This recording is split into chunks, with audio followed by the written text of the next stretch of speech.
Jadi tahun 2013 ada sebuah studi tentang populasi Timur Tengah mengambil sampel 4.658 dari 29 populasi yang berbeda. 4.658 sampel. Dan bahkan dengan jumlah sampel sebesar itu, para penelitinya tetap mencatat bahwa tingkat salah klasifikasi haplogrup Y cukup tinggi di lebih dari separuh populasi yang mereka teliti. Artinya, bahkan dengan ribuan sampel sekalipun, genetika Y-DNA ternyata masih menyisakan ruang kesalahan yang sangat signifikan. Pertanyaannya, berapa sampel yang dipakai untuk membatalkan nasab seluruh komunitas Bani Alawi yang ada jutaan itu di muka bumi ini? 47 sampel. Dengan N sama dengan 47, tentu saja margin of error untuk semua proporsi berada di kisaran plus minus 14-20 poin persentase. Itu sebelum kita membicarakan substruktur populasi. Itu sebelum kita memperhitungkan drift genetiknya. Itu sebelum kita memperhitungkan apakah samplingnya itu acak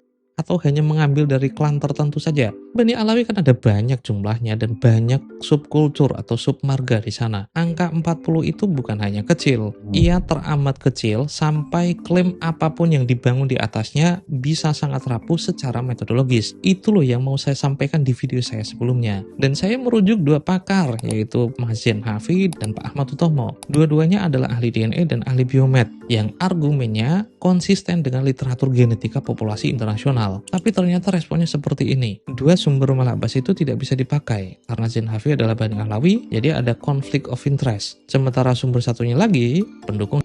Tidak ada satu angka pun yang dijawab.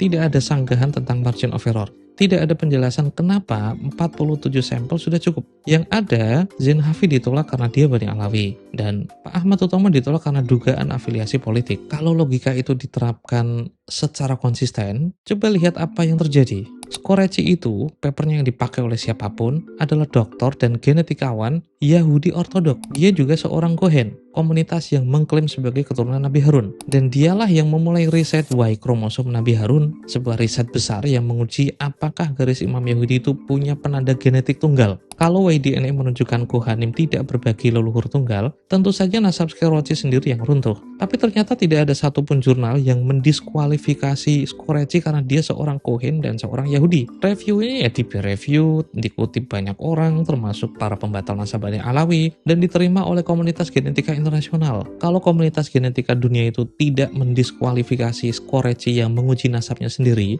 lantas dengan standar apa Mas Zain Hafi itu didiskualifikasi karena dia Bani Alawi? Layakkah seorang insinyur pangan mengatakan hal itu? Ya tentu saja tidak.